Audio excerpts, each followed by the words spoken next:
Muy bien. Dios bendiga a todos con su gran amor y su infinita misericordia. Llamé a un amigo llamado Leonardo a preguntar cómo se encontraba él y su esposa. La respuesta de él al otro lado del teléfono fue tristes y preocupados, también desconcertados. La iglesia a la que pertenecemos decidió suspender el ministerio misionero al cual pertenecían ellos, quitarles la ayuda económica y la parte ministerial, porque las directivas de la iglesia habían decidido de ahora en adelante abrir iglesias en las ciudades de estrato 4 y 5. Y esto estaba trayendo un gran dolor en el corazón de los hermanos. Qué triste realidad, pero así es. Hoy estamos poniendo la mirada en los ricos, en los más favorecidos, y le estamos quitando la oportunidad a las personas que realmente eh, tienen menos oportunidad. Y hoy quiero hablarles de este tema desde el libro de Santiago, Fe sin amor, puro rumor. Fe sin amor.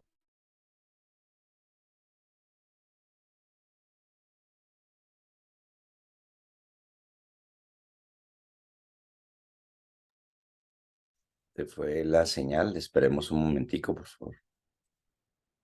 Sí, al parecer se le fue la señal a Benjamin. Cualquier cosa, vuelves a arrancar el video, Negrito, ¿listo? Y ahí estoy grabando, tal vez lo podamos editar esta parte.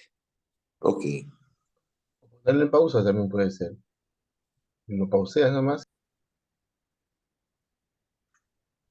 Muy Dale, bien, entonces, Demian. gracias. Entonces, como les estaba compartiendo de mi amigo Leonardo y su familia, que quedaron, que quedaron sin ministerio prácticamente y todo el trabajo que se estaba haciendo quedó ahí en veremos, porque la iglesia decidió ahora abrir congregaciones estrato 4 y 5. Y lo interesante es que fue así, tal cual, con esas palabras. No era porque iban a abrir otras congregaciones para todo el mundo, sino para gente de estrato 4 y 5. Bueno, por eso les decía.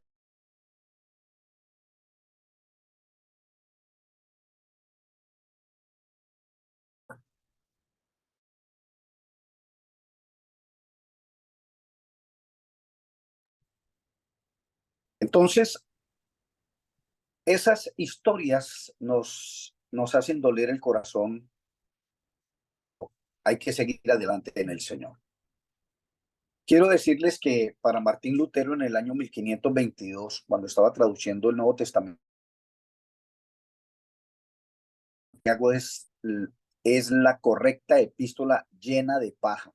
Es decir, Santiago es pura basura en el concepto de Martín Lutero. Y todos sabemos por qué causa. Él venía de una vida donde las obras eran las que salvaban y ahora se encuentra con Santiago que dice que la fe sin obras es muerta. Santiago es una carta rica en poderosas frases fáciles de recordar, pero preñadas de sabiduría. Y él se presenta como el doulos, como el esclavo, un esclavo por amor, diferente al diáconos. Él se presenta como esclavo, se presenta sin pretensiones algunas y va a dar unas enseñanzas maravillosas como esta que vamos a compartir en esta mañana desde esta palabra poderosa. Quiero decir algo antes de continuar y es que la palabra fe en Santiago se repite 15 veces. Lo interesante de todo es que 12 veces de esas 15 están en el capítulo 2 de Santiago, que es el que vamos a tratar. Y la palabra ley está 9 veces también, pero está 5 veces en el capítulo 2, es decir, donde él muestra la ley y la fe para mostrar la realidad y hace una conjugación maravillosa allí entre la fe y la ley. Esto nos va a ayudar a tener cuidado para no tener una teología incorrecta o incompleta que nos dejará una vida hueca. Santiago, lejos de teologizar, nos va a exhortar a tener una vida cristiana prudente y consecuente, es decir, nos va a hablar desde la ética, desde ahí nos va a hablar, desde ahí nos va a enseñar, desde la ética. Él utiliza frases concluyentes y no ambivalentes, son frases poderosas llenas de sabiduría. La fe sin obras es muerta, si nos hacemos amigos del mundo somos enemigos de Dios, debemos ser prontos para oír, tardos para hablar, tardos para irarse. Son cosas así muy musicales, muy fáciles de recordar. La ira del hombre no obra la misericordia de Dios. Y cosas como esas nos enseña Santiago y por eso es una carta muy dinámica, muy interesante. Lo primero que vamos a ver en Fe sin amor es puro rumor. Voy a contrastarlo con lo que debiera ser lo contrario, o sea, una fe con amor. Una fe consciente y consecuente. Lo primero que el texto nos va a decir, nuestra fe debe ser consciente y debe ser consecuente. El texto dice así, mis amados hermanos, ¿cómo pueden afirmar que tienen fe en nuestro glorioso Señor Jesucristo si favorecen más a algunas personas que a otras? Noten ustedes cómo confronta de una manera tierna, maravillosa, pero que nos hace reaccionar. ¿Cómo pueden afirmar que tienen fe en nuestro Señor, el Kyrios, el Señor, el que manda, el que gobierna, si favorecen más a algunas personas a otras? Es decir, si tenemos fe en Jesús, que no hizo acepción de personas, ¿cómo podemos nosotros hacer acepción de personas? Si algo está claro en el Evangelio era que Jesucristo era para todos y dispuesto para todos y no hacía acepción de personas. Y continúa en el versículo 2 diciendo, por ejemplo, supongamos que alguien llega a su reunión, y aquí quiero detenerme un momentico, porque la palabra reunión, ¿a qué se está refiriendo el apóstol cuando está hablando de reunión? El término que está allí traducido es sunagogues, que es sinagoga, la sinagoga. Por ejemplo, supongamos que alguien llega a su sinagoga, que alguien llega al lugar de reunión, pero ahorita voy a ampliar un poquito más esto de la sinagoga, vestido con ropa elegante, joyas costosas, al mismo tiempo entra una persona pobre con ropa sucia. Si ustedes le dan el trato preferencial a la persona rica y le dan buen asiento, pero al pobre le dicen, tú puedes quedarte de pie allá, o bien sentarte en el piso. ¿Acaso esta discriminación no demuestra que sus juicios son guiados por malas intenciones? Entonces, hacer que los ricos se sientan bien sacrificando a los pobres es algo inmoral. Ese era un pensamiento rabínico. Hacer que los ricos se sientan bien a costa de los pobres, eso es algo inmoral. No tiene que ver con el evangelio, no tiene que ver con Jesús. Se supone que la sinagoga es el lugar donde hay unidad, donde hay paz, donde hay equidad, donde todos somos iguales. La importancia de la sinagoga es que la sinagoga era el lugar de enseñanza y de adoración. La sinagoga era el lugar donde se dispensaba justicia. La sinagoga era el lugar de acopio, era el centro de ayuda a los necesitados. Era además la registraduría. Si alguien quería saber quién es este o quién es el otro, allá iba y averiguaba y allá estaban todos los datos.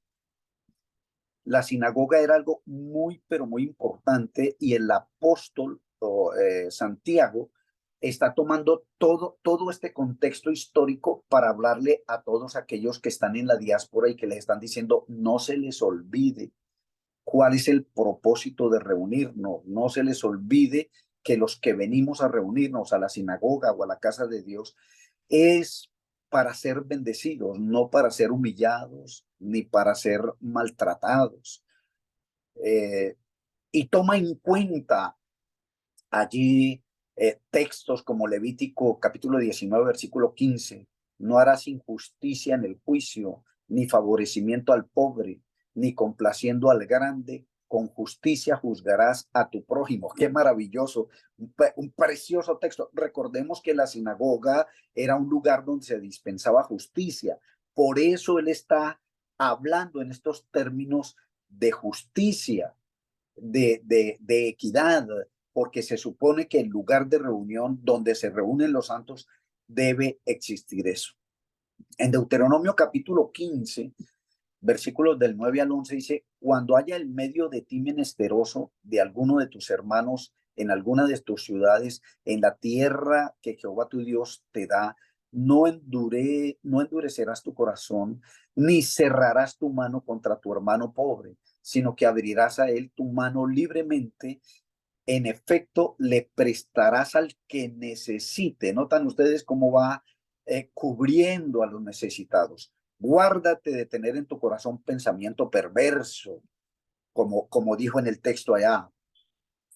Cerca está el año séptimo de la remisión y mires con malos ojos. Otra vez esta palabra la utiliza allá Santiago, mirando con malos ojos, mala actitud a tu hermano menesteroso para no darle, porque él podrá clamar contra ti a Jehová y se te contará por pecado. Sin falta le darás y no serás mezquino de mezquino corazón cuando le des, porque por ello te bendecirá Jehová tu Dios en todos tus hechos y en todo lo que emprendas, porque no faltarán menesterosos en medio de la tierra. Por eso yo te mando, diciendo: abrirás tu mano a tu hermano, al pobre, al menesteroso de la tierra. Esto es el evangelio, es la riqueza de Dios cubriendo la necesidad del pobre.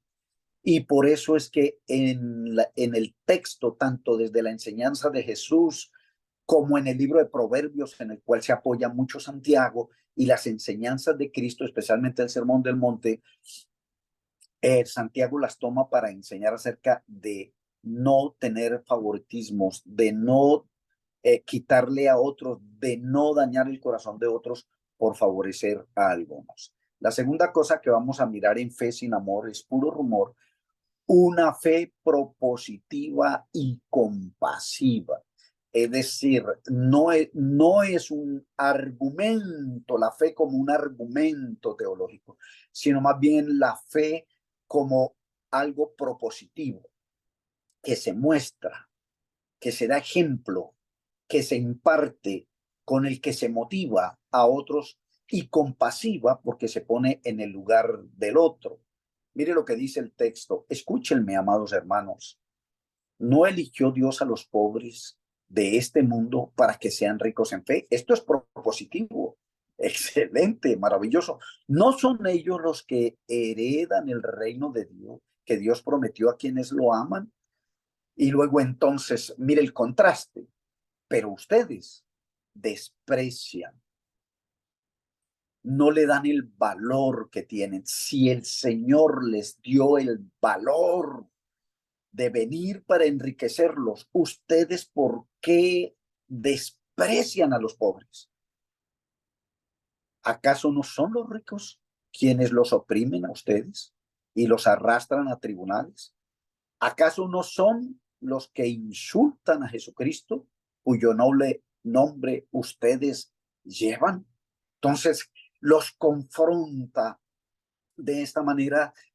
El Señor prefirió a los pobres y ustedes los desprecian. Los ricos los desprecian a ustedes y ustedes los prefieren a ellos. Es decir, no concuerda. No hay esa unidad, esa fe consecuente, esa fe propositiva y compasiva entre cada uno de nosotros. Y cada uno de nosotros, por supuesto, estamos pensando qué estamos haciendo por los más necesitados, no solamente desde el punto de vista económico, sino que están quebrados en la fe, que están quebrados emocionalmente, que necesitan a alguien que les haga una consignación de amor, una consignación de afecto, un abrazo, una llamada, bueno, en fin, una conversación.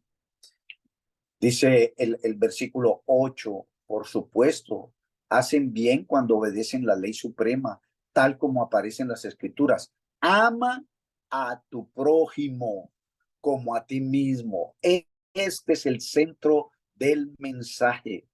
Ama a tu prójimo como a ti mismo. Si te amas a ti mismo, no vas a hacer acepción de personas, no vas a discriminar, no vas a sacar a la gente del camino, no vas a preferir a los ricos por encima de los pobres. No puede ser posible. Y más adelante vamos a concluir de esta palabra de ama a tu prójimo como a ti mismo. Mire lo que dice Levítico 19:18, porque recuerden, él está hilando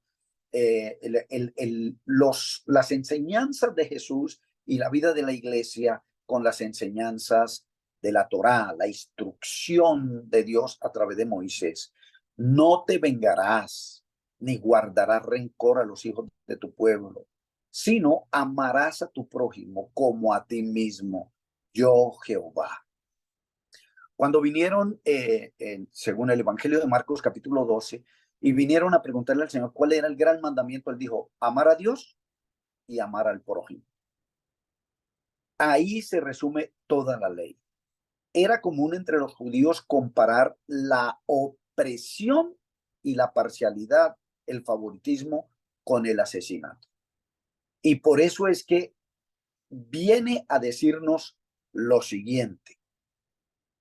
La discriminación, esa discriminación por etnias, por los títulos académicos, por la cantidad de dinero que tenemos, por el barrio, por el tipo de ropa, la marca, por la marca del carro. Hermanos, ya allá se hacía discriminación, pero ¿qué tan relevante es hoy para nosotros mirar eso dentro de nuestras congregaciones? Pero ahora vayamos un poquito más allá. ¿Qué tal si miramos eso dentro de nuestro corazón? Nuestro corazón también hace diferencia entre las etnias, entre los de la ciudad y los del campo, entre la ciudad y las tribus, entre las personas que tienen grandes títulos y los que no los tienen, los que tienen dinero, los que no tienen, los que viven en buenos barrios, los que tienen ropa de marca y los que sencillamente lo más baratico, o el tipo de carro en el que llegamos. Creo que eso no ha cambiado mucho y se da. La tercera cosa que vamos a ver de fe sin amor es puro rumor, una fe consecuente y una fe competente. Hacia allá debemos avanzar siempre, dice el versículo 9. Pero si favorecen más a algunas personas que a otras, cometen pecados. Debemos ser consecuentes con el amor de Dios y con lo que Cristo hizo y con lo que creemos. No podemos tener favoritismo, porque si tenemos favoritismo, pecamos. Dice la Biblia, son culpables de violar la ley. Y luego nos va a dar dos ejemplos interesantes del texto de la ley, de los mandamientos, y los vamos a mirar. Pues el que obedece todas las leyes de Dios, menos una, es tan culpable como el que las desobedece todas. Porque el mismo Dios que dijo, no cometas adulterio, también dijo, no cometas asesinato. Así que si ustedes matan a alguien, pero no cometen adulterio, de todos modos, han violado la ley. Era común entre los judíos, mis amados hermanos, comparar la opresión, la parcialidad, el favoritismo como asesinato. Es decir, dentro de la sinagoga se enseñaba que aquel que oprimía al pobre o que tenía parcialidad, que tenía favoritismos, era un asesino. Y por eso Santiago, dentro de ese contexto, les pone estos ejemplos así. O sea, sus oyentes sabían exactamente de qué estaba hablando Santiago. Por ejemplo, los celotes, que eran súper celosos de la fidelidad. ¿Cómo es posible ser infiel, cometer adulterio? Ellos mataban a los ricos por el hecho de ser ricos. Entonces ahí hay un colchón histórico sobre el cual se está posando Santiago para dar su enseñanza con ejemplos muy, pero muy prácticos. Entonces, nuestra fe debe ser consecuente, pero también competente, que surta un efecto, un cambio, una convicción. Bueno, si hay convicción, hay cambio. Si solamente hay conocimiento, pero sin convicción, no va a haber cambio. En el versículo 12 nos dice, entonces en todo lo que digan y en todo lo que hagan, recuerden que serán juzgados por la ley que los hace libres o por la ley que los libertó, que es la ley del amor de Cristo. No habrá compasión para quienes no hayan tenido compasión. Pero si ustedes han sido compasivos, Dios será misericordioso o compasivo con ustedes cuando los juzgue. Noten ustedes cómo el Señor nos va mostrando esta realidad, y seguramente que recordamos Mateo 18 a partir del versículo 23, donde nos habla de los dos deudores, aquel que le debía 10,000 talentos. 10,000 talentos. Creo que cada talento equivalía a 6,000 denarios. Cada talento. Y Dios, el Señor, le perdonó la deuda a aquel que le debía 10,000 talentos. Es decir, había podido vivir N vidas y no podía pagar. Pero se le perdonó la deuda. Luego vino su compañero que le debía 100 denarios, es decir, 100 días de trabajo. Y le dijo, ten paciencia y yo te lo pagaré todo. Y no tuvo misericordia de él. Eso está en la mente de Santiago. No habrá compasión para quien no hayan tenido compasión de otros. Pero si ustedes han sido compasivos, Dios será misericordioso con ustedes. Siervo necio, tuve yo misericordia de ti con toda esa deuda. ¿No podías tú haber hecho lo mismo con tu compañero? Es lo que le recrimina el Señor en la parábola a este hombre. Entonces, mis amados hermanos, fe sin amor es puro rumor. No puede ser, y por eso es que en el versículo 14 en adelante nos va a decir, muéstrame tu fe sin obras y yo te mostraré mi fe por mis obras. ¿Ve? Porque es que fe sin amor es puro rumor. Fe sin obras está muerta. Sentencias que daba Santiago. Una fe consciente y consecuente debe ser en nosotros. Una fe consciente y consecuente. Una fe propositiva y compasiva. Una fe consecuente y competente. Donde hay amor, no hay discriminación. El amor es el antídoto y el antitodo para que como hermanos disfrutemos del amor de Dios, de la bondad de Dios y de la misericordia de Dios. Reflexionemos. Si mi fe está siendo consciente y consecuente, si mi fe está siendo propositiva y compasiva, si mi fe está siendo consecuente y competente, si estoy amando a mi prójimo como a mí mismo, si en la congregación se está permitiendo la discriminación para que hagamos las correcciones apropiadas y podamos seguir adelante. Recuerde, no hay iglesias estrato 4 y 5, solamente hay iglesias y ministros que quieren honrar y vivir su fe, una fe con amor, para que no sea puro rumor. Dios les bendiga y Dios les guarde.